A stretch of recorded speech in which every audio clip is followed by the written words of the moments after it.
Welcome back to another episode of the Development by David podcast with me, your host, David McIntosh. I'm here in London. I've flown down from Glasgow for my last studio episode of the year. You know it's going to be a special one. It's with Stuart Trevor. You might not recognise that name, but you'll recognise the brand he founded, AllSaints.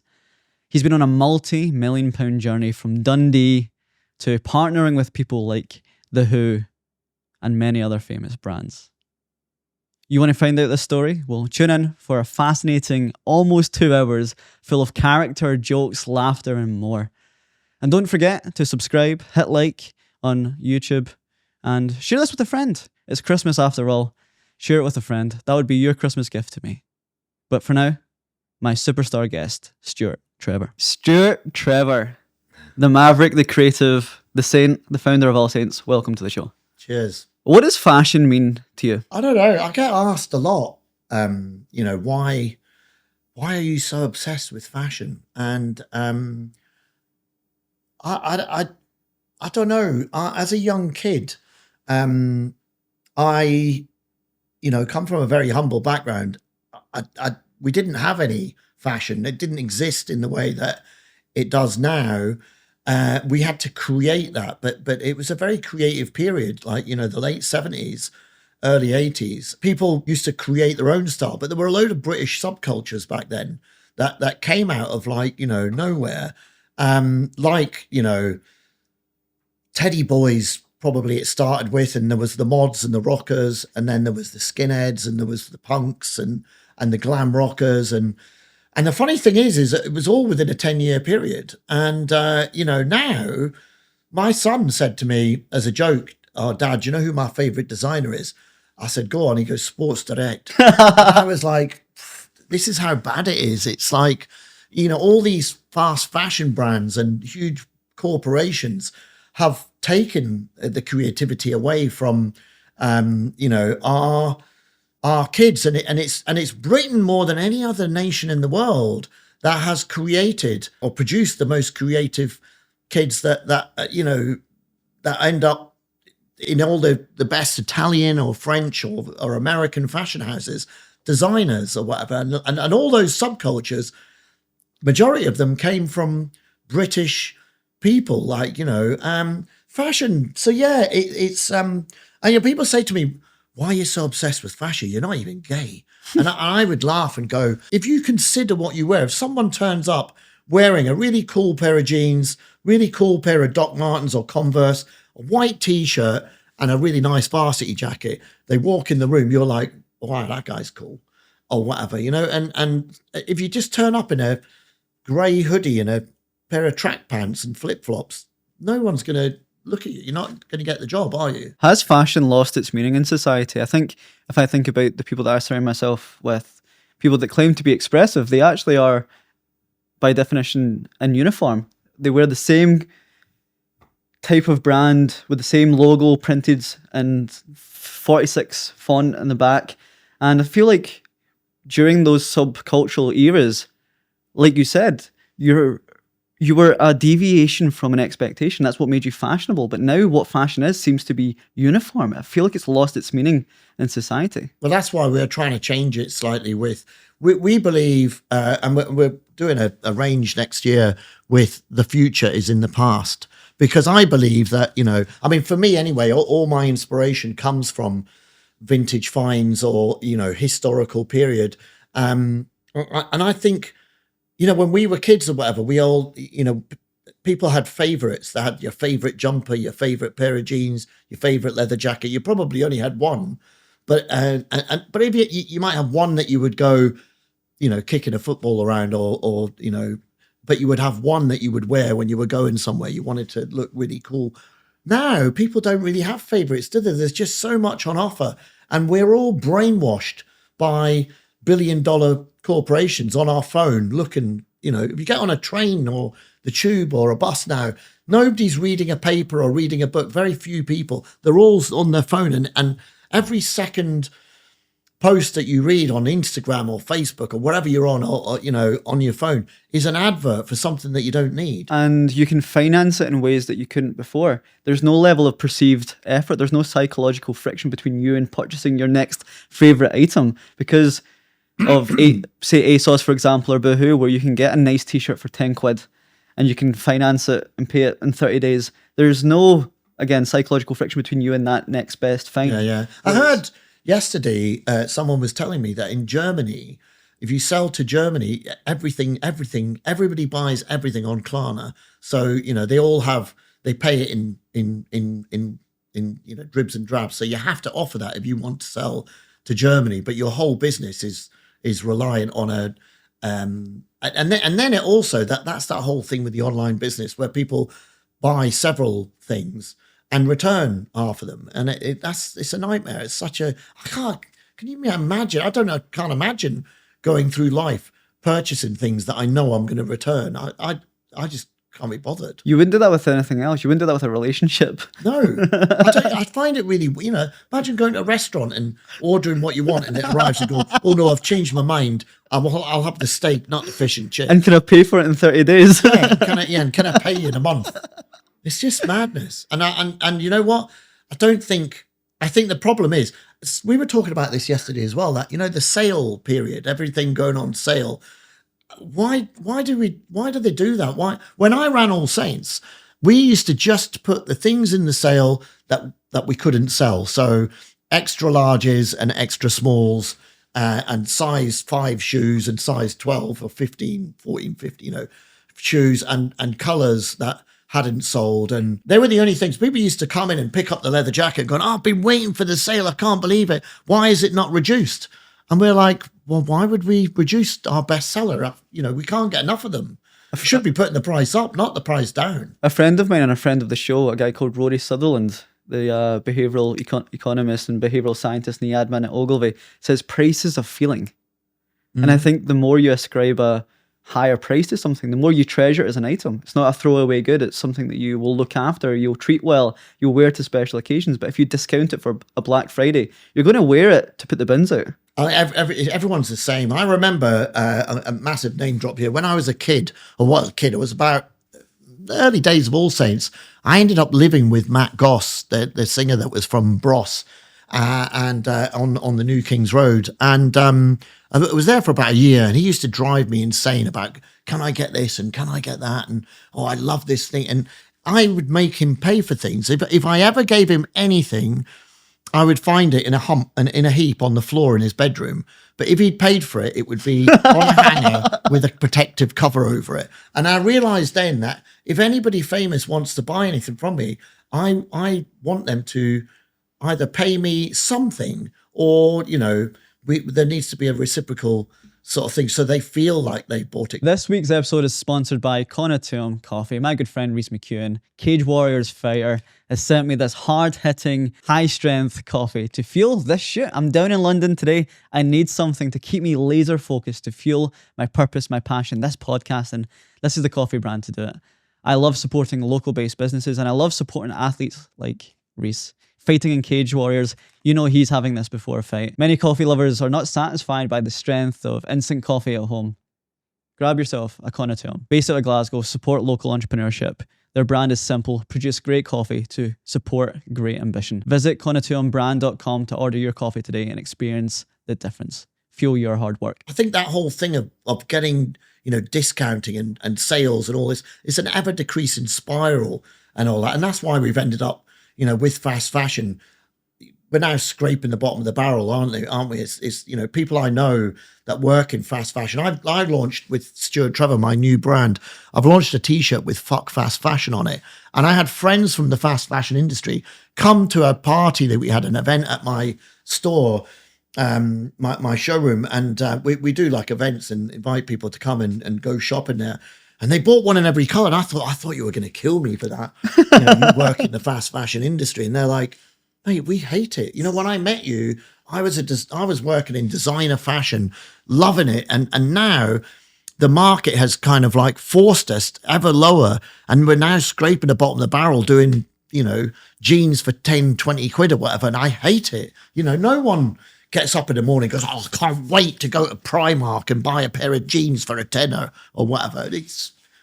People don't love it. I think it would be nice to go back. That's why we say the future's in the past. Go back to a time where people loved found things that they love and only bought things that they love.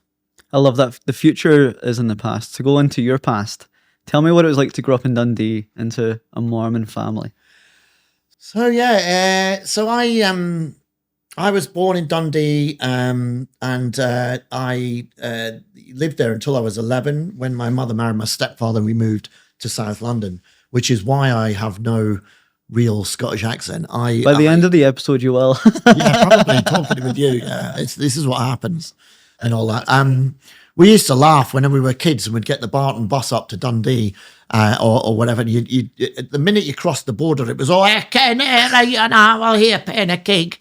And whereas, before it was like, oh, yes, it's all very good. I had a single parent, family, mum, 4 kids, no money, no fashion. Shops or anything online obviously didn't exist. Computers didn't exist. Think we had catalogs like Littlewood's catalog or whatever. But I remember very clearly we would go berry picking, mowing lawns, washing cars to get enough money, because there's no way on earth I was wearing Littlewood's own jeans. I wanted a pair of Levi's or Wranglers or whatever. And we were all like that. But the majority of it, and I had some other Scottish friends of mine that I met recently, and they talked about this. The majority of what you got was hand-me-downs. You'd get them from other families. So there was some wealthy families in the church in Dundee, and they used to send round a suitcase or, every 6 months. And it was the highlight of my life, taking out, big remember getting a pair of Bay City roller trousers and thinking, unfortunately it was about a year after they were cool. But I say to my mum, like, Mum, can I get these with pleats in like David Bowie? And she taught me to sew. And that kind of set me off on my career because, customizing vintage finds and hand-me-downs. Like you said, someone questioned your sexuality for being interested in fashion. I can't imagine being interested in fashion or embroidery or design in Dundee or in the UK in that era was seen as cool or acceptable or conventional. How did you feel? How did your identity feel knowing that was your innate fire, your leading curiosity? I mean, I really became obsessed with it from about, I became first obsessed with it when I heard David Bowie when I was about 8 years old on my Auntie Joyce's stereogram in Broughty Ferry. And I remember very clearly I going over and sitting down next to the cabinet and listening to the words. The words just sounded, the lyrics sounded otherworldly to me. And I remember asking my mum, you could imagine a wee Scottish boy, Mum, who's David Bowie? And all that. And she's like, oh, you'll love him. We'll watch it on the TV. So we went and watched it on Top of the Pops that Thursday night. And he was there with a pair of red boots on and a boiler suit or something. And I was like, oh, Mum, I really want a pair of red boots like David Bowie. And she saved up money and got me a pair of boots. And I only know this because my siblings have taken the piss out of me for years. I polished those boots and slept with them under my pillow every night. I was so obsessed and I wanted to be David Bowie. And then when we moved to London when I was 11, when I was about 13, 14 and I discovered girls, that was where the fashion thing came out. So it wasn't like, I was like the only way I'm going to, and still in the Mormon church then in London, the good thing about the Mormon church is there were tons of really beautiful girls. So you would, if you dressed up and you looked cool and out of all the other boys in the Mormon church, you would get all the best looking girls coming and sitting next to you in church and all that. And that's, that defined my life. So it was nothing about it. It was about, sex. It was about, I was more likely to have a better sex life if I was, as a young kid, and that's all you're interested in is, music and the, sex, drugs, and rock and roll. Well, none of the drugs. But.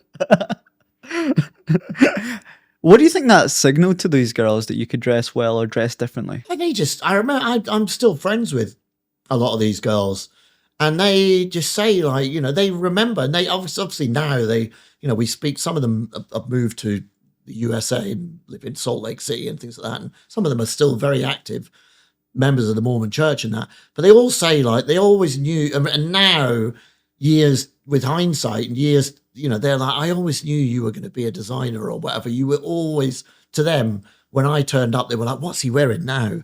And all that. And that's kind of, and they talk about it now, and it's kind of funny because I had no idea that you could even, I had no idea at that point you could even get a job as a designer, never mind. At that age, how did you carve an educational curriculum or career in design? What was the roadmap for you? So I went to a school in Sutton in South London, Sutton Manor Grammar School for boys. And they had a really good art department and a really, really good art teacher, a Welsh guy. I can't remember his name now, but I should remember it because he had classes every day, Monday to Thursday, where you could go after school.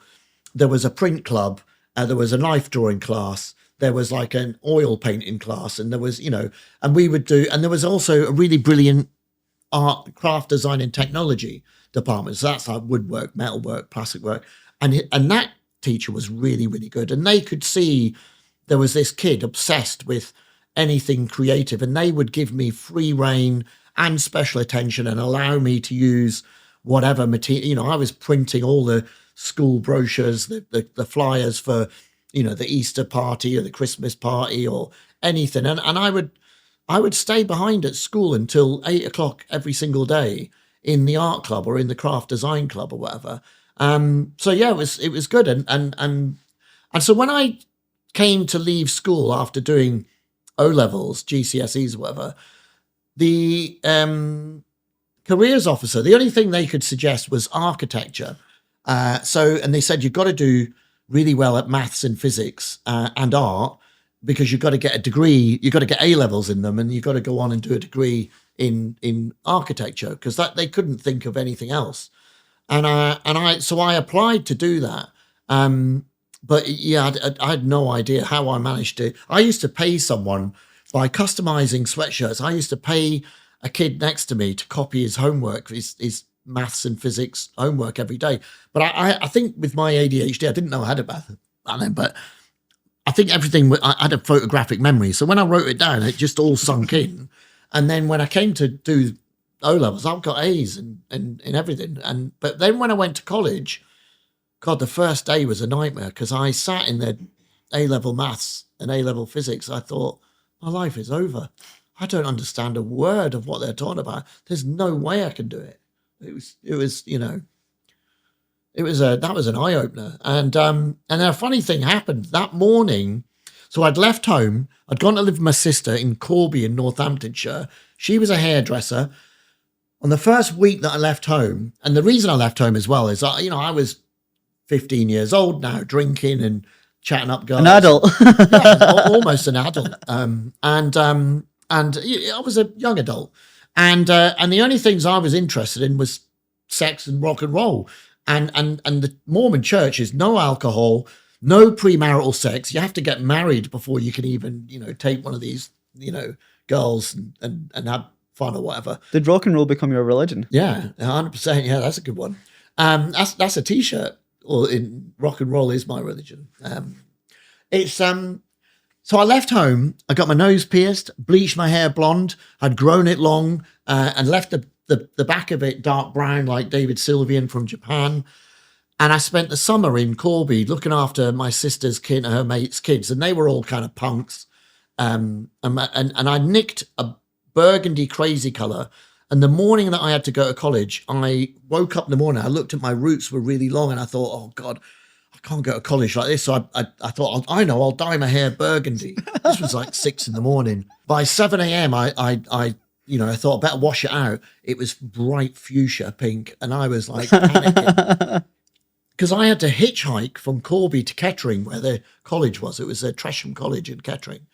And I was doing art foundation, art A-levels, maths A-levels, physics A-levels, and photography O-level for some reason as well.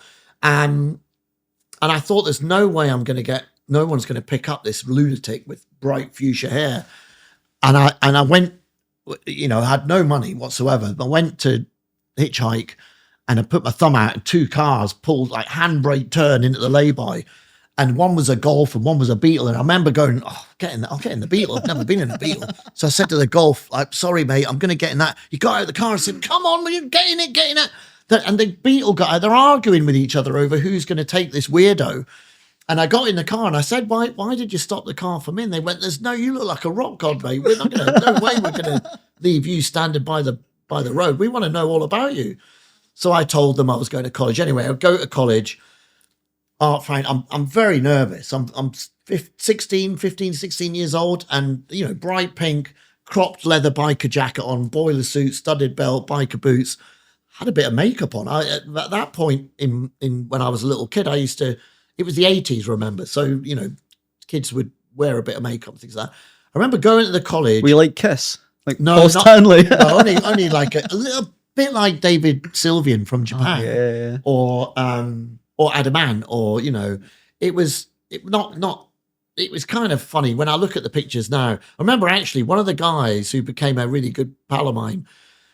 He remembers when I walked into the art foundation class and he thought, God, she is beautiful. And he came over and sat next to me and went, hello, I'm Adrian. What's your name? And I went, it's Stuart. Like that. He went, Jesus. I said, I nearly died. He goes, I was thinking that you're the most beautiful woman I've ever seen in my life. With the burgundy hair, they might have thought you were Sharon Osbourne. But it wasn't burgundy, it was fuchsia. That was the thing. It was kind of like, So anyway, and I went to physics.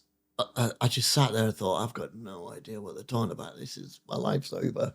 And then I went to maths and it was even worse. All the algorithms and, algebra, whatever it's called. I just couldn't, I thought this is.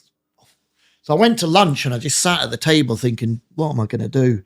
I've made a huge mistake. There's no way I'm going to start having dreams about, waking up in the middle of the night with a cold sweat, not having done a single bit of work for 6 months. And that, no idea. And then somebody came over looking like Robert Smith, with the hair and a bit of makeup on. He goes, hello, mate, can I sit with you? And I was like, yeah. And he sat down and he goes, what rock band are you in? I said, oh, I'm not in a band. He went, you must be. You look like a rock god. I've never seen anybody so cool. Well, do you mind if I, what sort of music? Then some girl came over that she looked like Alana Curry from the Thompson Twins, shaved hair at the side with a Mohican and all the makeup. And she's like, can I sit with you? I'm like, yeah. She goes, what band are you in? I'm like, I'm not in a band. You must be. You look like rock god. I've never seen anyone. And I said, that's funny you should say that. But you're the third person that said that to me this morning, including the hitchhike. And she said, are you on the fashion course? I went, what fashion course? She went, there's a fashion course. You must be on the fashion course. I went, I don't know anything about it. Can you do fashion? I said, you can. She's like, come with me. So we walked up the corridor, and I can always imagine if we ever turn this into a film, that it would be like a Donnie Darko moment where you're walking through the corridor of the school with Robert Smith, Alana Curry. There was another guy who looked like, and walking through with a long Mac on and all that. And we're walking through the corridor with me looking like the man who fell to earth with a fusion cross between that and Mick Khan from Japan. And I walk into the lesson at the design room, and there's sewing machines and mannequins and pattern cutting tables and about 30 beautiful girls. And I just thought, wow, this is for me. I want to be in this class. So I went straight up to the tutor and said, hi, I've made a huge mistake. I should be in this class. And she went, well, you're too late. And I went, well, yeah, no, but it's the first day and I'm doing maths and physics, but it's not for me. I was born to be in this room. And she went, well, you're too late. You'll have to go and apply next year. And hopefully you'll get on the course next year. And then the girl piped up and said, Miss, are you crazy? Look at this guy. He's like a rock star. She went, oh, can you even sew? And I went, yeah, I can actually. I made this outfit. She's like, no way. I went, yeah, I customize vintage. That's what I do. She's like, can listen, here's a pocket. So she gave me 5 stages of how to make a pocket, a pattern and a bit of fabric. She went, if you can make a pocket by the end of the day, I might reconsider. And I went away and made a pocket in 10 minutes and I brought it back. And she went, you are miles ahead of everyone else in the room. You can start tomorrow. So that's how I got into the fashion world. What a story. A common theme that I hear in your story, Stuart, is the validation of your identity, the validation of your skill set. And that seems to like roll you forward with more encouragement and more motivation to do the thing. Whereas there's plenty of communities, especially in Scotland, whereby fashion, design, creative arts, comedy, podcasting would be shut down at the first hurdle. But from an early age, you had people finding you cool. You had hitchhikers stopping you and wanting to battle for you. You had people in class becoming sponsors for you. Did that add a second layer to your motivation? I don't know. I never, it's very funny because people say to me now, oh my God, because I did 10 years at Reiss and then I founded AllSaints and I did 17 years there. And then I did another label called Trevor. And now I've got this new brand, Stuart Trevor. What about a clothing brand that doesn't produce any clothes? And we take vintage and we customize it and we make really cool pieces or whatever. I actually now begin to believe that some of the things I'm doing is actually really cool. Before that, I've never, ever thought I was cool. So the whole time when I was at Reiss, I wanted to be, I would strive for perfection and strive to be creative and come up with something that no one else had ever done.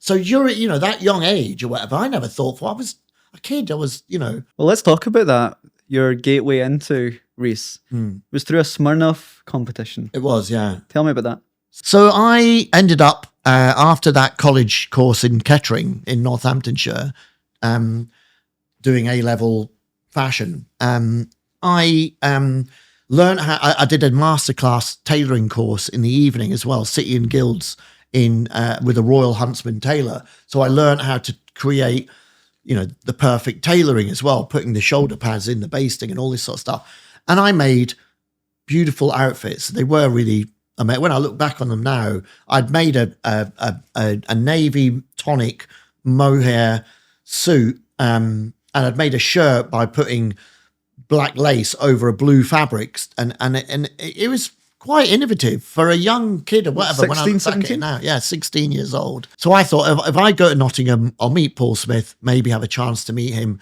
and I could get a job. I just wanted a job in fashion. At that point, wasn't super confident or whatever, but I applied in the second year. I applied for all these competitions, and I won.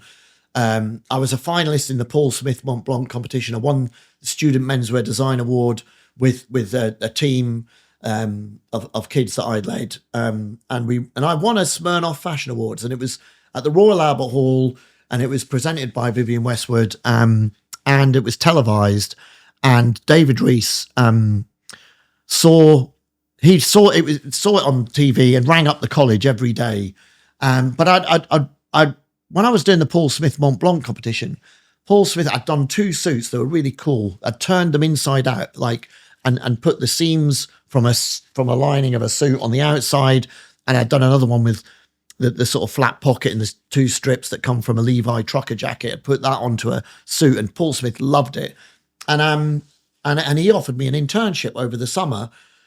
But then David Reiss was ringing the college every day, and the head of faculty, I remember him calling me into this office. And I'm thinking this will be great in the movie as well, because his office was something like, it looked like Stanley Kubrick's, what's it called? 10,001 or whatever, the Space Odyssey. Yeah. And it was, and I had this huge desk, and he said, like, you young man, you have to go to London and you have to ring this guy back. And I went, I'm not ringing him back. I don't want to work for him. I've got an internship with Paul Smith. He went, no, on behalf of the university, it is our duty to respond to benefactors. You don't have to take the job, but he on behalf of the university, you need to respond to someone. He's a very, very important. And I went, oh, all right. So I rang him back, and he said, I'll pay for you to come to London. So I came to London on the train, and I walked down the King's Road, and Reiss had the biggest shop on the King's Road. And it was absolutely mobbed. There must have been 150 people in there, 20 odd people queuing up at the till buying. They were a multi-brand retailer at the time, and they had a lot of really cool, suits and Italian menswear brands and things like that. And quite a regal brand as well, right? It was quality. Quality. So I thought, actually, this is quite important. This guy is important. I should, take this seriously. But on the way down, all I was thinking is, this is a waste of time. but I'll go and visit my family, and I've got a free train ticket out of it. But then I went into the office with him, and I put the suits out and I started unzipping the suit, and he went, no, I've seen them. They're brilliant. You're amazing. Like, and he handed me an envelope, and I said, what's this? He goes, open it. And I said, well, what is it? And he goes, next week, he goes, there's a show in Italy called Pitti Uomo in Florence. It's the number one menswear fair in the world. He goes, and I want you to come with me. He goes, and so there's a ticket there, and I put some cash in there to cover your expenses. And I opened up the envelope, and there was like 500 quid in cash and a ticket. And I went, all I could think about is, what am I going to tell Paul Smith? And he went, we're going to fly out there. He goes, and we're going to stay in the best hotels in the world, and we're going to eat in the best restaurants in the world, and we're going to go to the number one menswear fair in the world, and then we're going to go around all the best shops in the world and look at all the best designers in the world, and then we're going to go to the best fabric mills in the world, and then we're going to go to my little factories that I've got over there, and you're going to design stuff, and we're going to have it made, and within a month it will be downstairs in the shop, and you will be, designing for me, even whilst you're at college, and give it a go and see how it goes. And I've got to tell you something else. He goes, you don't have to tell Paul Smith like that. And I went, that was the only bit that resonated with me. And I went, yeah, he's right, actually. And I looked, and I was looking at the money, and I was thinking, I was skint.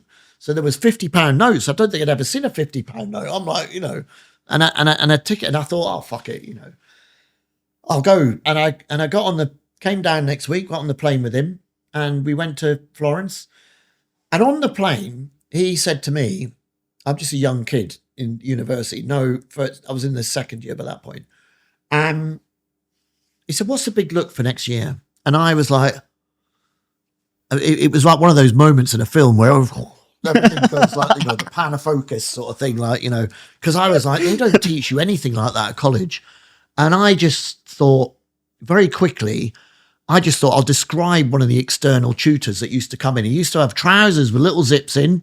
I used to wear monkey boots with a chunky big sole and sort of like, the metal sort of like ski boot sort of clasps. And he had a hoodie. And this is hilarious because, this is early 1984, 1985. There was no such thing as a hoodie. No, it's the number one best-selling garment in the world now. Hoodies didn't exist. But this guy had bought one in America from Levi's and wore it, and I had to describe it to David Reiss, not knowing what a hoodie was, and he didn't have a clue what it was. So I was saying it's like a cardigan, but it's got a zip, not buttons, and it's got a hood like an anorak with little strings, and it's knitwear, but it's not knitted. It's like a sweatshirt. And it has got knitted cuffs like a knitwear, and it's got a little kangaroo pocket in, and it sounds ridiculous, but hoodies didn't exist. And then I said, and a t-shirt with like rock and roll, because I used to love. Well, this guy used to wear band t-shirts, and I was always into band t-shirts. I used to buy, were cheap, but they also you look great if you were wearing like a Smiths t-shirt. And still do, right? Yeah, I still do.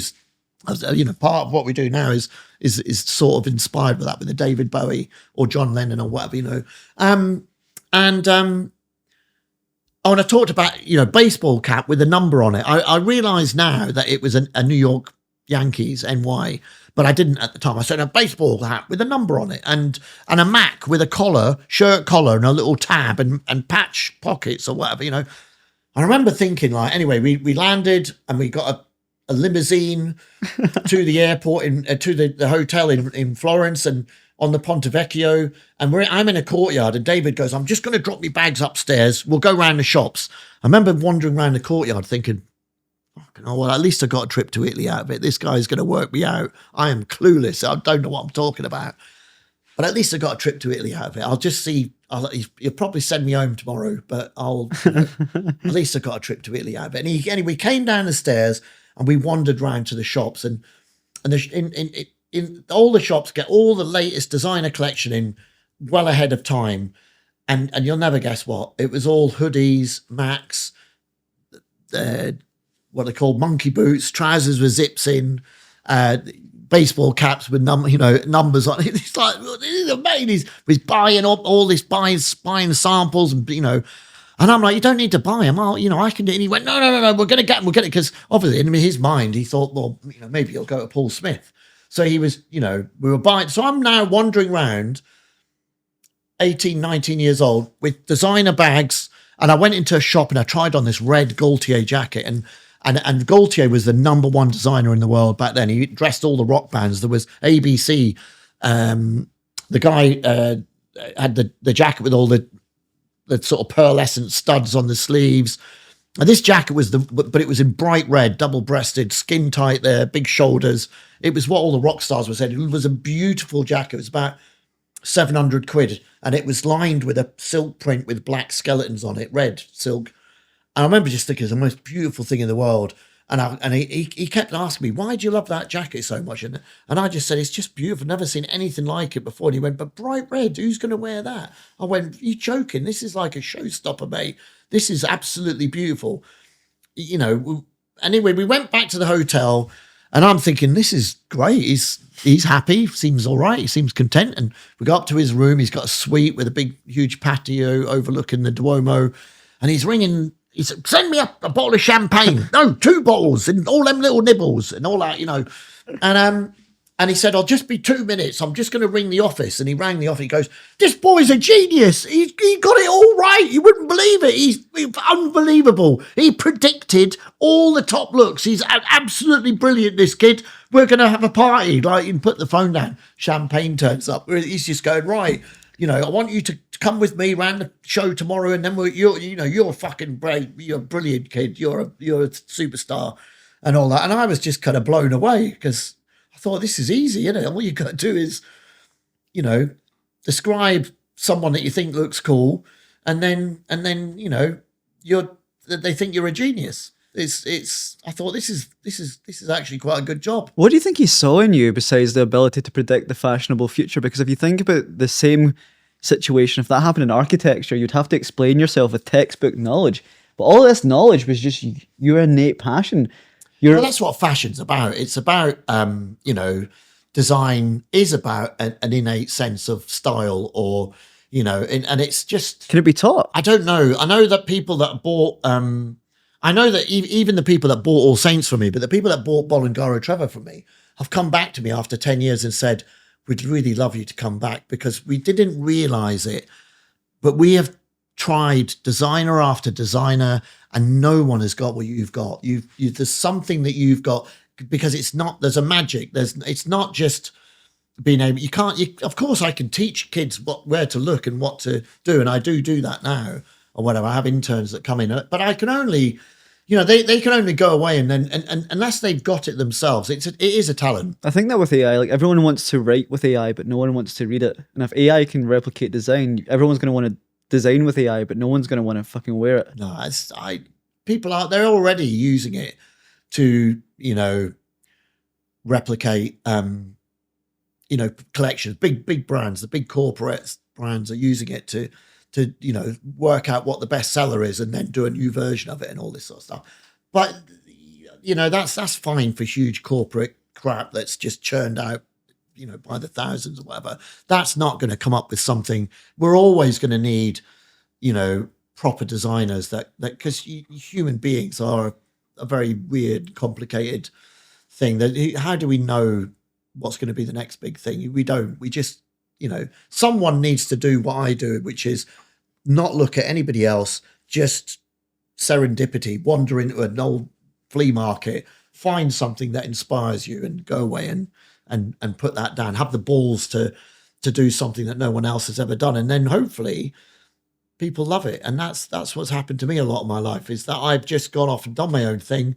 And because no one else is doing it and people come in and go, wow, I love that. I want to buy that into that. And then other people copy it. Whatever. I call that CQ, curiosity quotient. I think there's IQ, EQ that everyone knows about, but we don't speak about CQ, and that's your perspective or your internalization of your life, your origin story, the things that you've experienced, the places that you've been, your highlights, your lowlights, your integration with culture and how you've personified that and perceived it and relayed that back to the world. And no machine learning, no AI, no technology can ever replace that. You're far too intelligent for me. Are you sure you're from Scotland? I've never really heard any of that before, but it resonates 100% with me immediately. And I believe people ask me all the time, how come I've done this or done that and that? It's because I don't give a shit. I'm not interested in money. I'm not interested in success or whatever. I just do whatever I want because I'm a fucking nutcase. I'm, full on ADHD. I get up in the morning and I just, whatever happens that day happens. And I'm really, really difficult. It's good now that I've got a phone that has, I look at, when I wake up in the morning, I have to look at it and say, what am I meant to be doing today? Because otherwise I'd forget, I'm that whole archetype, you go in the kitchen to make a bit of toast and then you find a sock on the washing machine and you think, oh, I haven't done the washing and 4 hours later, you still haven't made the bit of toast. You've left with a screwdriver or something like that. It's so, and that's what my life is like. And that's what my design is like.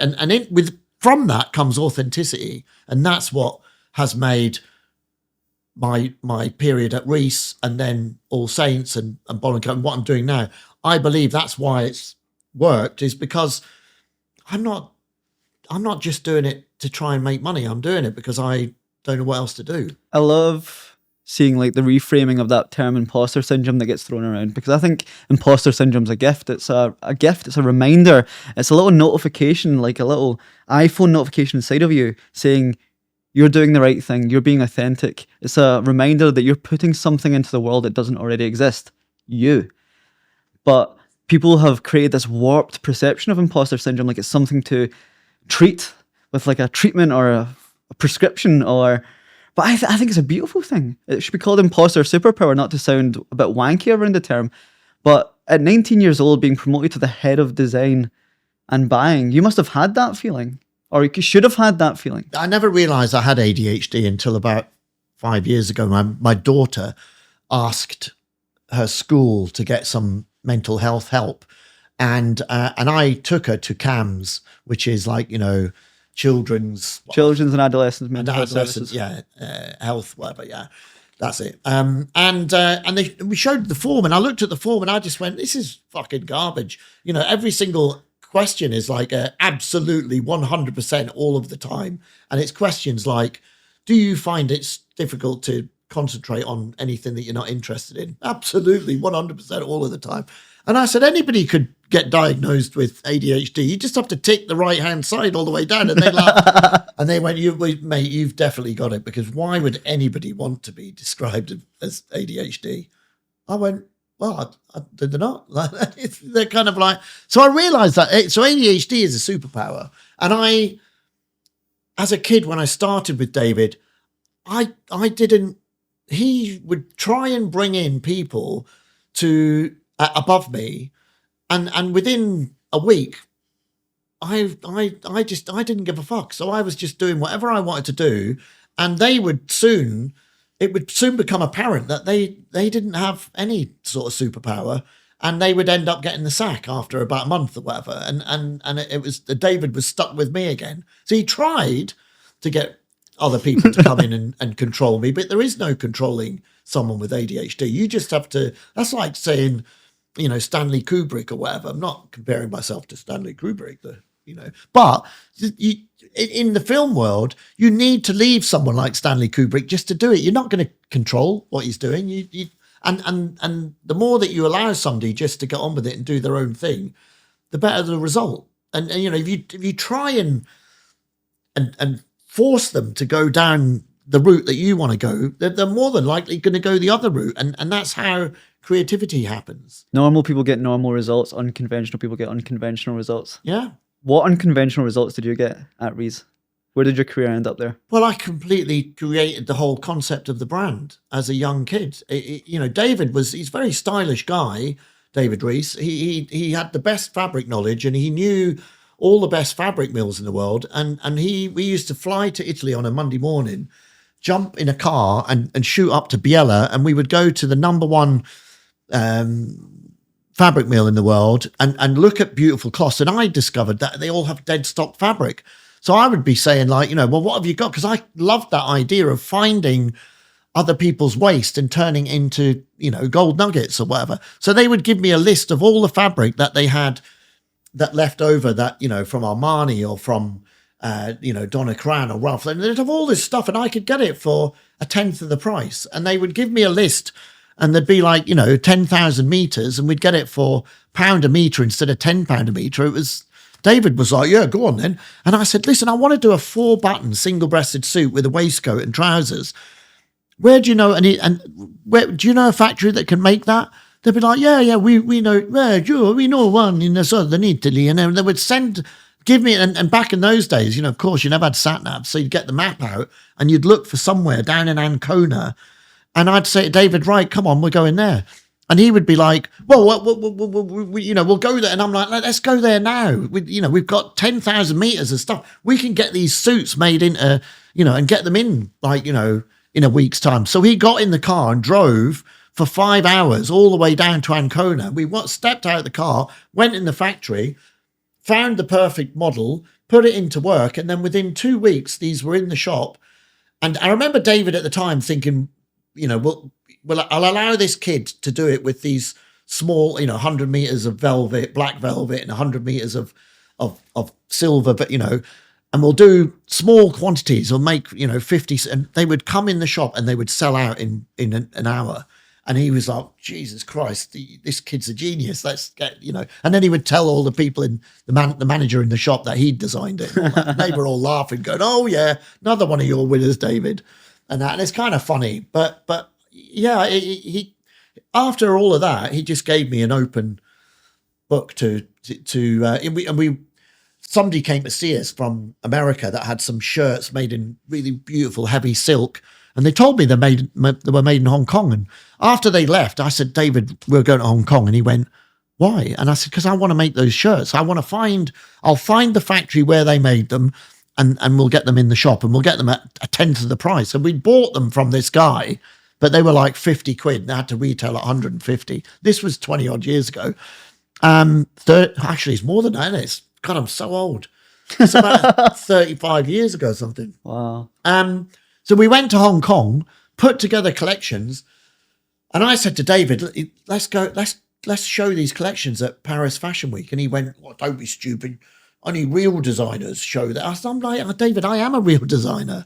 And he's like, all right then. And he just had let me book the trip. He booked the stand in Paris, go there and lay it all out. And I sold Reiss to every one of the best of department stores in the world, like, Saks Fifth Avenue, Barney's New York, Seibu in Tokyo, Lane Crawford in Hong Kong, Selfridges, Liberties, Harrods, Harvey Nichols, and Reiss became a global brand.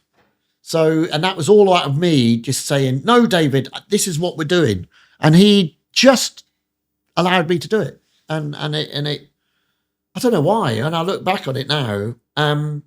But he recently had his 70th birthday. It was about 7 years ago. And the only person he invited to it, apart from his family, was me. And he met me for an hour before the family turned up, and we had a reminisce, and he told me how proud he is of me, because I said, oh, I'm so sorry, because when I left him, he was devastated, and he said, oh, he just wanted to say thank you, and he got a couple of bottles of champagne. He did a toast at the very beginning when the family turned up and said, if it wasn't for this kid, we wouldn't be here today. And I was like, that's nice, because the one thing that really got me about him when I worked for him for 10 years, he never once patted me on the back and said, well done, kid. He never, ever said that. And I asked him once, why don't you ever do that? And he went, you're like Metal Mickey. You don't, you're nothing. You don't need any, you're a genius. You don't need a pat on the back. You're a fucking great. And I'm like, mate, I am a human being. Everyone, it would be really nice if you just gave me a hug and said, well done.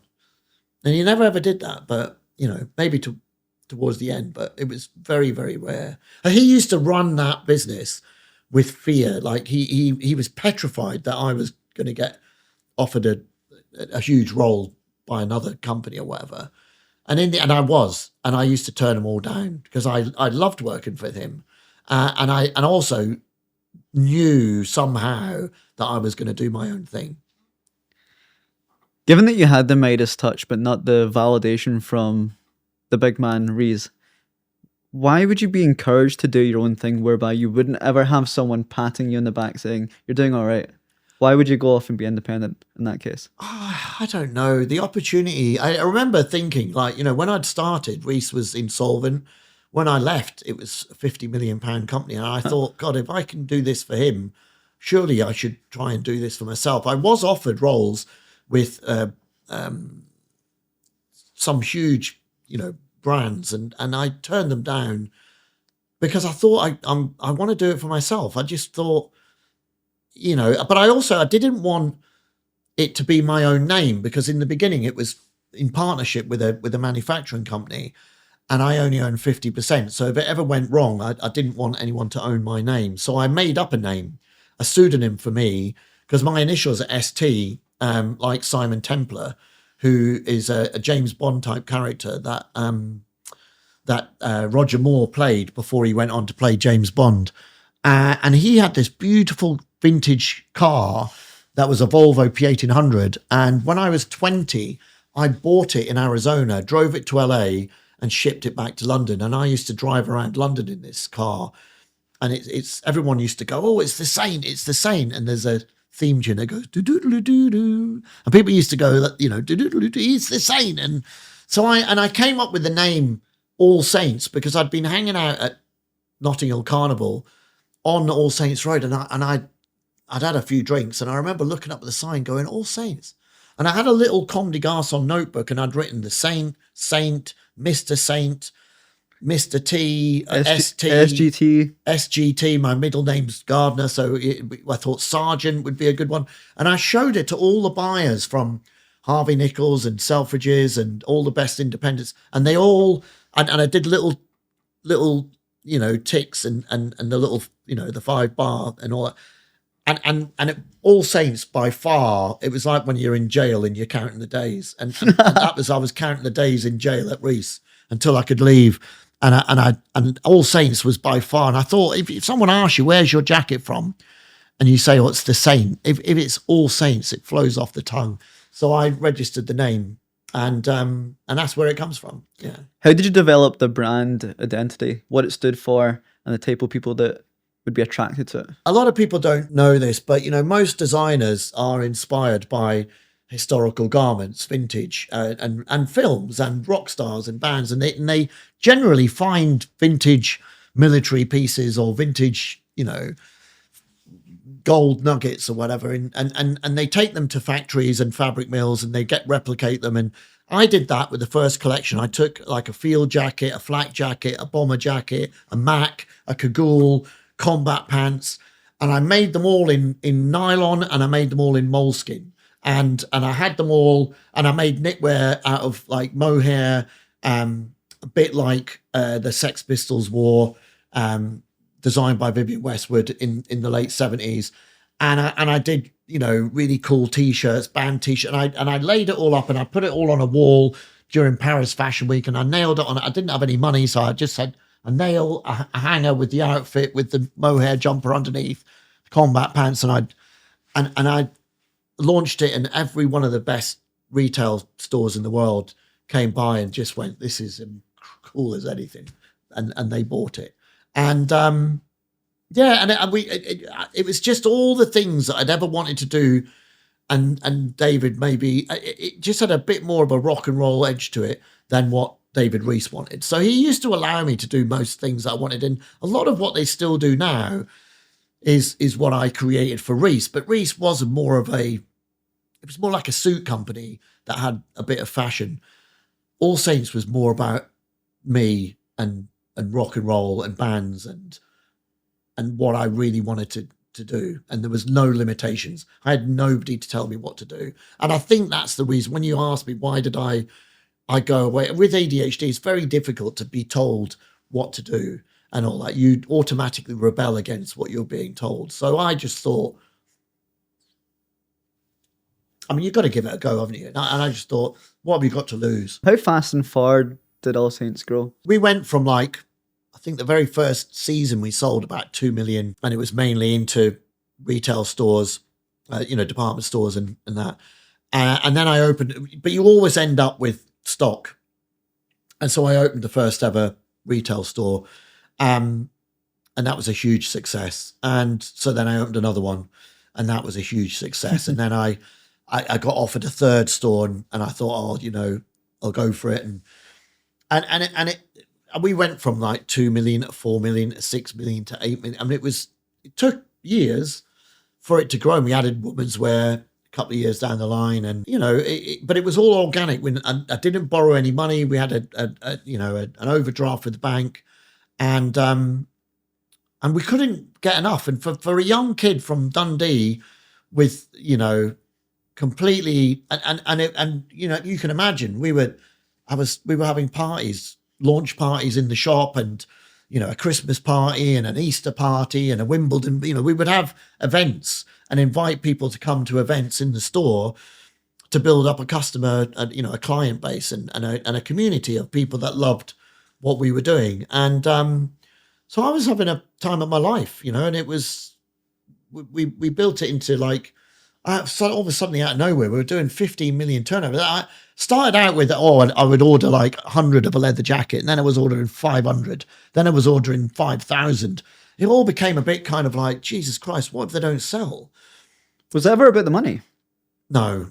I never, during that period, I didn't really pay myself anything. We just used to put the money back into the business, and I was never interested in money. And when I sold AllSaints and got more money than anybody could possibly imagine, especially coming from a council estate in Dundee, I never bought a single thing. I never bought, Did you still have the Volvo? I still got it, yeah. And it's but it's under renovation right now. It's going to come out in 6 months. It's that's going to be fun. Going to drive that round, and might get that emblazoned with Stuart Trevor on it. I don't know. We'll see what happens, but it's going to look amazing. How did you know your time was up with AllSaints? Why did you leave? Well, my time wasn't up. I made a mistake. I let a wolf in the door. I had a working partner and I had a silent partner. The silent partner sold out to someone who was married to Karen Millen, who had built that into a £65 million business, sold it.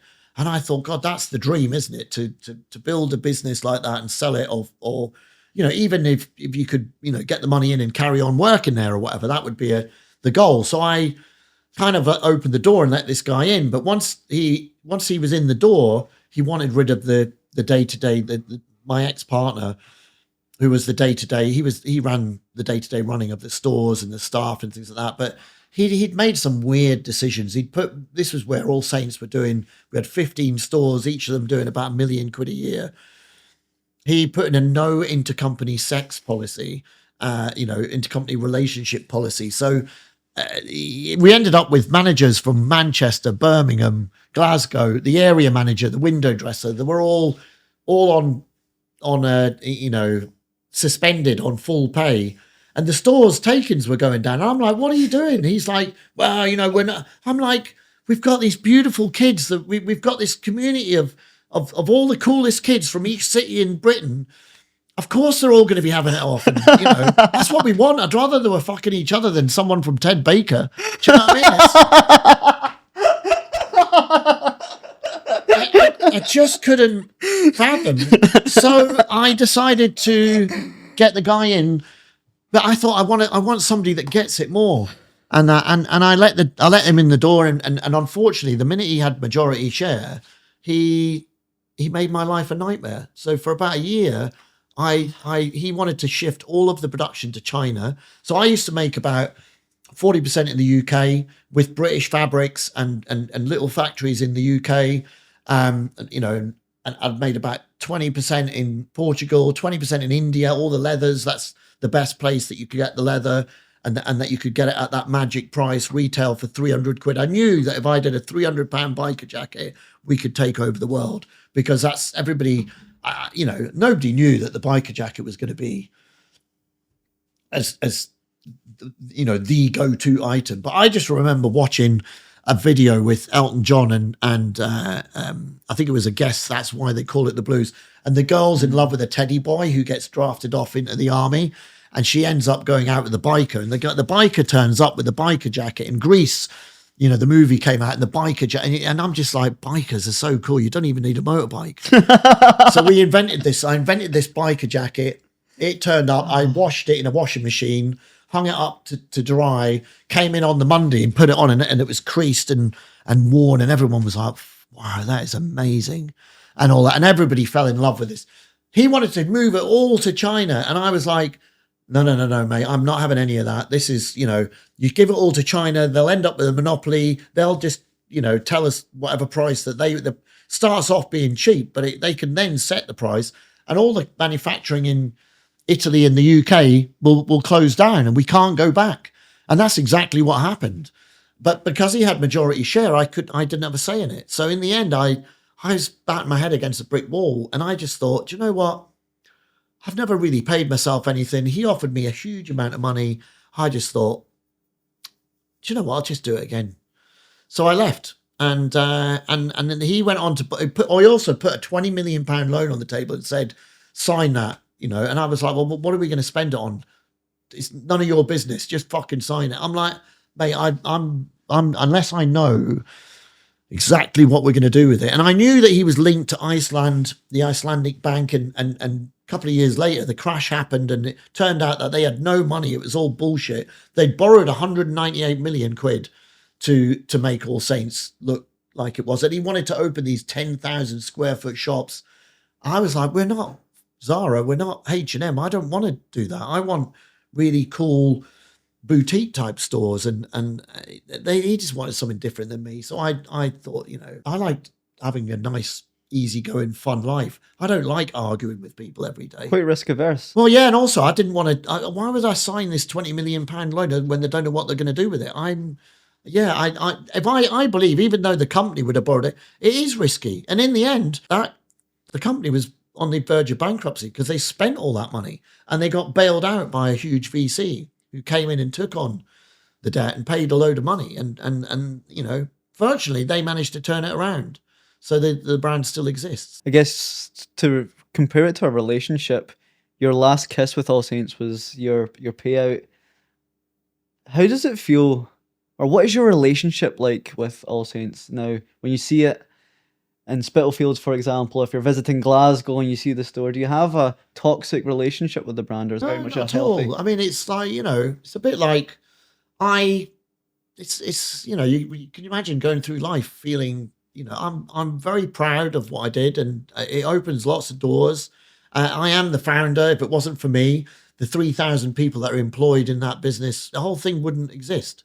So I created all of it. So, you know, you know what, it's kind of, the early part of a business is fun. When you get to the 15 million turnover and the 15 stores and 300 employees, and you're wiping 300 bums, and, you know, and people are coming to you with their problems, and you end up people managing. I just want to design clothes. At that point, were you a creative for AllSaints, or were you just a executive officer? No, I would come in every day and lead a team of kids now. So it wouldn't be me on my own creating everything, but I would go to flea markets at the weekend.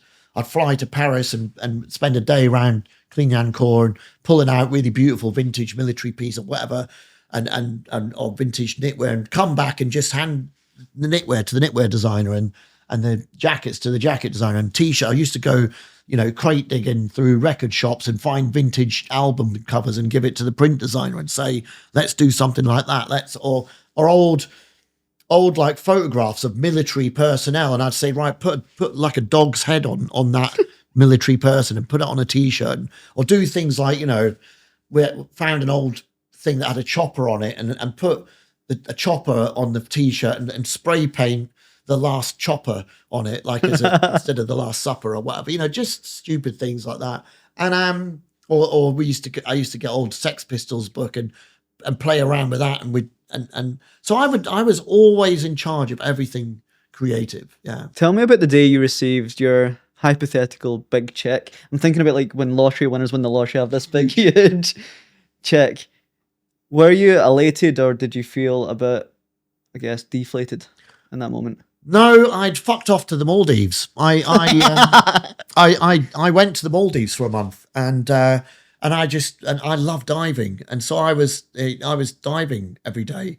And I remember having to go online. And back in those days, you have to go somewhere and log into a computer and all this. And just to go and check, and the money came in, and I was like, right, we'll eat in the posh restaurant tonight and have a bottle of champagne instead of eating in the all-inclusive bit. So it's with the normies. It was kind of like, do you know what?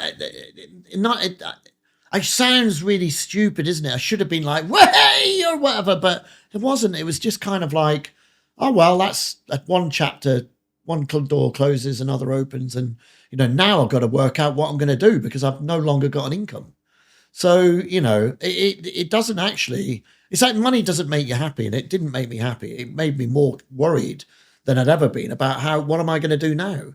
What am I going to do now to, with all this creativity, and what happens if the money runs out? Because you see that with rappers and with, TV stars and all that sort of stuff. So, you get a huge amount of money. So I was always very, very careful. How did you connect the dots between your newfound cash and your next opportunity? Tell me about that contemplative process. How did you make your mind up of what was next? Well, I didn't, we did it at that period. I thought about buying a Winnebago and driving to Tokyo. And that's the most Stuart Trevor thing I've ever heard. I just thought I would love to do that. I would still want to do it now. I'd love to. I'd love Tokyo. I'd love to go there, and I'd love to travel around, and I'd love to travel around the world. I love watching that program, Reiss Across the World. I would love to do that. I think it's great. But if you did it in a camper van or an old bus that you'd converted, it would just be magical, wouldn't it? So we thought about doing that, but my kids, I'd had 2 kids by then. I had a 7-year-old boy and a 2-year-old girl, and I thought, I can't really take them out of education. The boy was troublesome. The little kid was lovely, but he was always in trouble at school. And I thought, he needs a good education. So we decided not to. And we had about a couple of months, and I used to ring up all my mates and say, come on, I'll take you for lunch. We'll go to the cricket or we'll go to the football. They're like, I'm working, mate. Everybody was working. So you would end up, you get up in the morning, you take the kids to school, you come home, you'd go on, the computer. And I don't think Facebook or anything like that had been invented then. You were just trying to work out what am I going to do? I know, we'll go to the Tate. Once you've been to the Tate and then the other galleries, or you end up going for lunch and have a bottle of wine, and then you go and pick up the kids and you go home and you have another bottle of wine, and then it's not a great life. I thought, I've got to do something else. And I started another brand. So Stuart Trevor. And that brand, funnily enough, we ended up dressing every rock band in the world. So it was actually quite interesting. And I thought, you know what, in the 10 years that I had it, I could have easily blown 200 grand a year. So, it could have ended up blowing 2 million quid if I didn't do something. But in that period, I bought some property, I rented it out, I produced an income stream, and I was able to create this new brand. And that we sold that all over the world, and we opened loads of stores, and we had loads of fun. And we used to do rock stars who shop in my basement. We had everyone from Depeche Mode to Placebo to The Who to Guns N' Roses. Guns N' Roses, funny enough, after Facebook came, I got a Facebook Messenger post from some guy called John Irvine from, California. He said, this is actually Duff McKagan from Guns N' Roses. I bought a jacket of yours in New York. And I said, would you mind calling me? And he rang me and he goes, hi there, man. Hi, it's Duff McKagan here. How you doing, man? He goes, listen, I bought this coat from Stuart Trevor, man, and I fucking love it, man. It's like, do you have any in leather? And I actually had a leather frock, and he said, I'm coming to London to Home House. Can you come and meet me there? So I brought a load of stuff and he bought it and hung out with him in Home House and all that. And I used to get phone calls like that all the time from, the greatest rock and roll bands in the world. It was kind of funny. Do you have any funny stories or any particular highlights? Well, I've told everyone before, but I'll tell you again about The Who.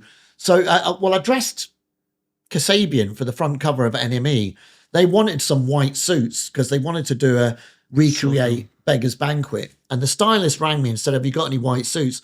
Well, I used to make white suits because I used to love Brian Ferry. So I quite like that white jacket with a pair of skinny black trousers or whatever, and a maybe bow tie or whatever.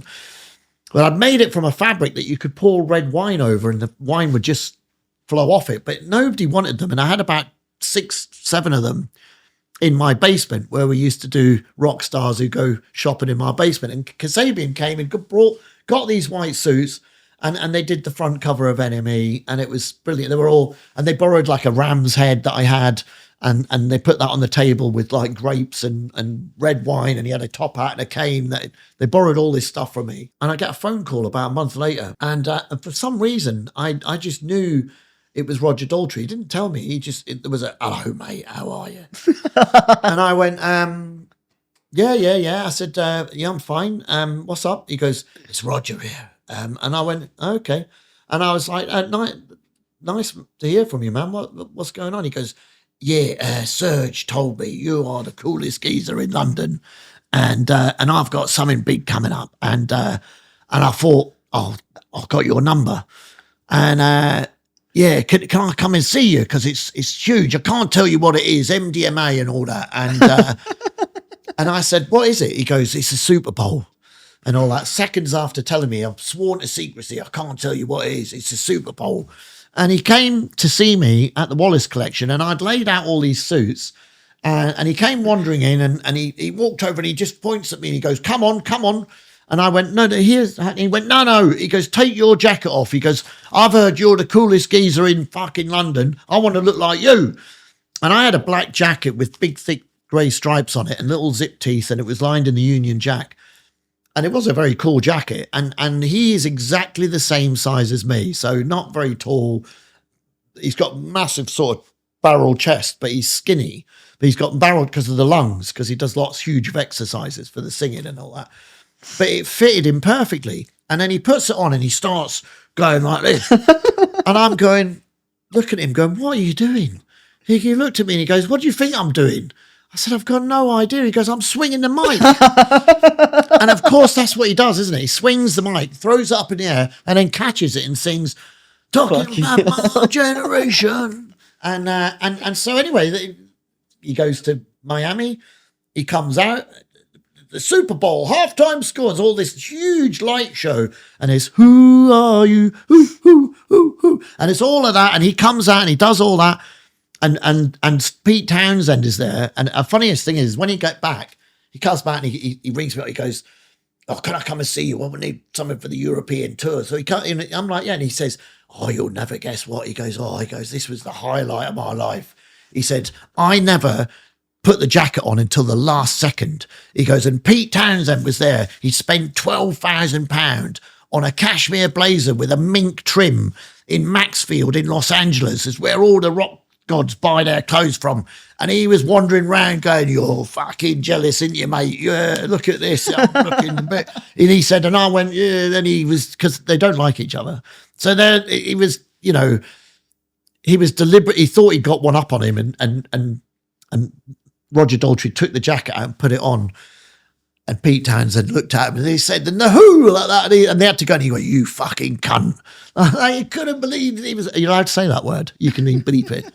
That's what Pete Townsend said to Roger Daltrey. Because, and the funniest thing is, all the press talked about is what Roger Daltrey was wearing, because it was kind of mod inspired. It was, he just looked amazing. And as he swung the mic around, you could see the Union Jack inside the lining of the jacket. He looks amazing. You could go online, go on YouTube and put in the Super Bowl, the Who 2010, I think it is, and live, and you'll see it. It's an amazing performance. How do you take stock of some of these stories, Stuart? I've heard you say before that you've never felt cool. You're still waiting for that next thing. Yes. Are you proud?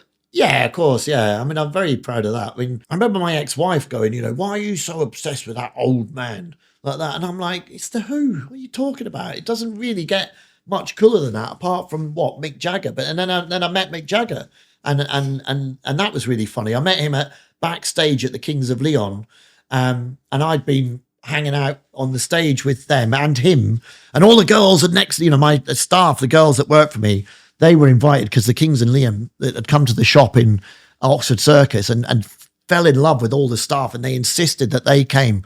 And the girls are nudging me, going, yeah. And I went, yeah, it's great. And they went, no, look. And I looked, and Mick Jagger stood there. And I went, hello, mate, how are you doing? Yeah, all right. I said, does this remind you of the old days? He's like, yeah, 100%. Anyway, they said, we need to go and wait in the green room. And I went off to the loo. I came in the green. I thought we're going to be ages. And I walked in the green room, and I thought, we're just being, shoved in the green room. We're not that important or whatever. And I walked in there. Mick Jagger stood there with his daughter, and my PR girl, she must have been a bit thicker. So she announced, she went, oh, look, here's Stuart. He's Stuart. Meet Stuart Trevor. Like that. And Mick went, hello, mate. How are you? Like that. He goes, would you like a beer? And he went into a cool box, pulled out a beer, popped it open and handed it to me, like as if I was the star. That was so funny. But, fucking hell. I mean, yeah, all of these. And then meeting the Kings of Leon after that, hanging out with them, getting on their tour bus. And, all of these things, it was all fun, but, I don't know. We were all pissed at the same time. It was only for a sort of vague memory. I wished I hadn't got drunk, because you might remember it a bit more. But there's lots of these. Of course, all of those things I'd love. And that is that. I'm telling you, because it's a highlight. I can feel it. And then a couple of months later, hello, mate. It's Roger. I've got something even bigger than the Super Bowl, but I'm sworn to secrecy. I said, what is it? He goes, it's the Olympics. He goes, we're doing the closing ceremony of the Olympics. Last on. He goes, it's going to be great. And we did, and he invited me to Mick Knopfler's studio in Chiswick. No way. And the same thing happens. Come on, mate, take the jacket off. Come on. And he takes off the jacket that I was wearing. And you could go on YouTube and watch that, the closing ceremony of the Olympics. And there's Roger in my outfit, swinging the mic and all that. It's great. For an athlete, the Olympics is like the Mount Rushmore. For a singer, it could be playing Wembley. For you in the world of design and fashion, what's the pinnacle? I don't know. I hear all these stories and I'm thinking you've got it, you've hit them. But is there something, an itch, a scratch? I always wanted to dress David Bowie, and unfortunately, what happened was just about around that period of the Olympics, I got a phone call to say that Kansai Yamamoto's in the shop in London, and he's buying up loads of stuff, Union Jack blazers and scarves, and he's buying about 20, 30 things. And I jumped on my bike and I shot down the road to get there, and I got there just as he left, and I didn't meet him. Kansai Yamamoto was David Bowie's stylist, and we were convinced that Bowie was going to go on tour wearing all of, Bolingaro, Trevor, that collection. And unfortunately, about a year later, there was, I think it was a year or 2 years that it was announced that he was dead. And God, that was the saddest day of my life. And that actually, my son came running in to me about 6 a.m. and said, Dad, David Bowie's dead. And I just sat up in bed and we both burst into tears. It was kind of like, really affected me. Why was that such a personal grief? Because he's the guy that inspired me to become, as a young kid in Dundee. It all goes back to David Bowie. And he was just, he was a very, very wise guy. He pushed the boundaries of everything. He made me and many, many other artists believe that they could become something other than a, run-of-the-guy average Joe or whatever. Does it sadden you that there will never be a Stuart Trevor Bowie collaboration because of that? No, I'm just glad that I was born in the same era that whilst David Bowie was alive. And, and as a young kid growing up and, seeing him and going to see him live perform and all that, all of that was, that was a great thing. Nothing saddens me really. I mean, I think every day I get up in the morning, I'm just like happy and get on with whatever it is. Sometimes I wake up and wonder, what the hell am I doing? Why don't I just go and get a job? But I don't think I would. I think I'm not destined to do that, am I? We started talking about how the future is in the past and how Stuart Trevor is creating literally nothing new. Tell me about this new exciting chapter with your namesake brand. That thing is nothing new. It's kind of funny because you know what? When I announced it, somebody wrote on LinkedIn or whatever, it's nothing new. I've seen it before like that. And I went, that's the whole point. It's nothing new. So we turned that into a strap line and all that, which I thought was really funny. And it's nothing new. Well, what happened was I was mentoring young startup brands that have a positive social and environmental impact. So there was like a bakery that employ victims of domestic abuse, coffee roasters and grinders that employ ex-offenders, a beauty company that pay the woman in Africa that picked their shea nut butter, 10 times the growing rate, and a fashion brand that were, emptying out people's wardrobes and reselling it, and another one that was taking jeans and embellishing them and creating new life out of other people's waste. And I learned all these things like, statistics like every 7 seconds there's a pile of, no, I think it's minutes, but it's probably seconds now, a year and a half later. Every 7 minutes a pile of clothes the height of Mount Everest is going into landfill. And if the fashion industry were a nation, it would be third behind China and USA in carbon emissions, and all these other, and it's just all this fast fashion and super brands that, Burberry have just been ousted as burning £27 million worth of clothes and fabric. So, and I wrote all these statistics down, and my daughter was reading them and said, "Oh, Dad, you can't write that." I'm like, "You can't write what?" Because you can't write every 7 minutes, pile of clothes the height of Mount Everest. I'm like, why do you think I can't write that? She goes, "Well, if that was true, no kid on the planet would ever shop at Primark or Zara or H&M or any of these, and I'm like, "Well, it's a fact. Let me show you where it goes." She's like, "What are we going to do?" I said, "Well, we're going to create a clothing brand that doesn't produce any clothing." She's like, "How are we going to do that?" So I said, "Listen, we've been customizing things ourselves during lockdown, cutting the back out of an old Vietnam War era shirt and putting some sequin sort of fabric like festival wear. And she would wear it and I would wear it and people would stop us in the street and go, "Where did you get that from? That is amazing." So we decided to launch it. And I only really did it because I rented out I've got this beautiful Victorian tea warehouse in East London, Hoxton, just north of Shoreditch. And I put it on Instagram and LinkedIn and all that I was going to launch what about a clothing brand that doesn't produce any clothes? Stuart Trevor is going to take vintage clothes and customize them and make a whole new collection out of, other people's waste. And I put it on, I think on the Friday evening, and I woke up on the Saturday and looked at my phone at lunchtime. I was like 300 messages, people going mental. "Oh my God, this is amazing. I absolutely love it. Can I come to your launch party?" We ended up with about 750 people turned up, and a lot of them were investors. They're like, "This is amazing. We're going to sit down on Sunday and build a website." I in the beginning, I had no idea that I was going to build another brand. It was just a question. What about a clothing brand that doesn't produce any clothing? And then we've launched it. We're now just past a year, and people love it. It's scary. People ask me, "How are you getting on?" I'm like, "It's a nightmare." And they're like, "Why?" "I'm just getting orders every day and I've got to fulfill them." And it's, so it's a good nightmare because people have worked, some people said to me, "Yeah, but it's nothing new." And I'm like, "Yeah, you're right. Yeah, it's nothing new. Everything that we do is something that already exists, but we create something new out of it. And every piece, I sign it and date it and number it. And if you're the model, your name goes on it and the date."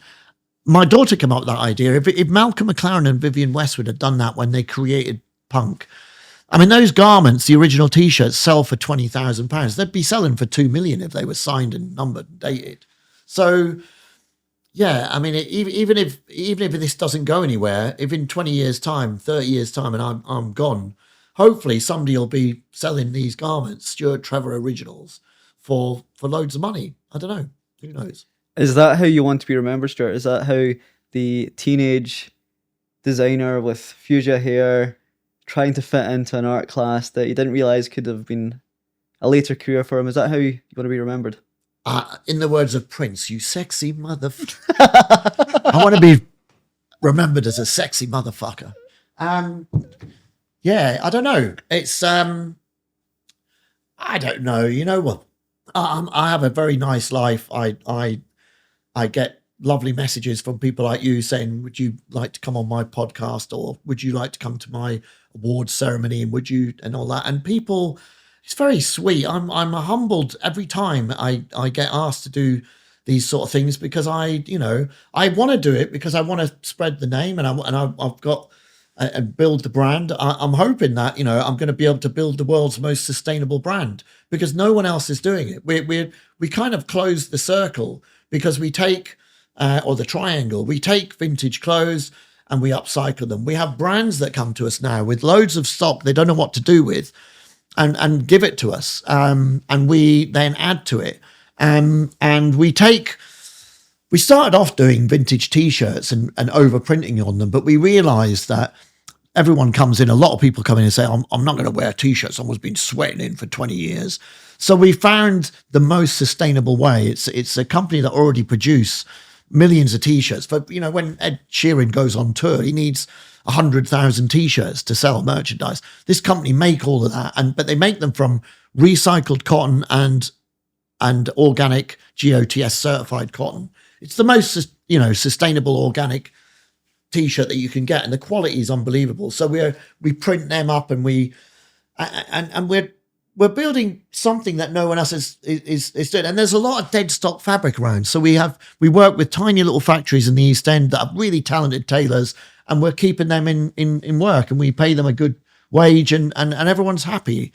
So we've kind of closed the loop on how all the things that you can do to build a sustainable brand, and it's possible to scale that. People ask me that all the time.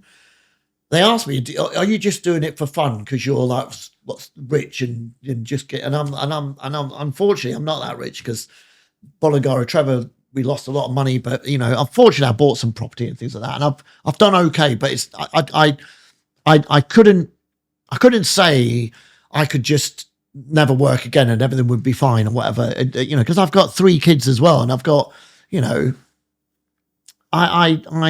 but I also have this creativity that I need to get up in the morning and do so, and I love it. People, it's not, that's what fires me up.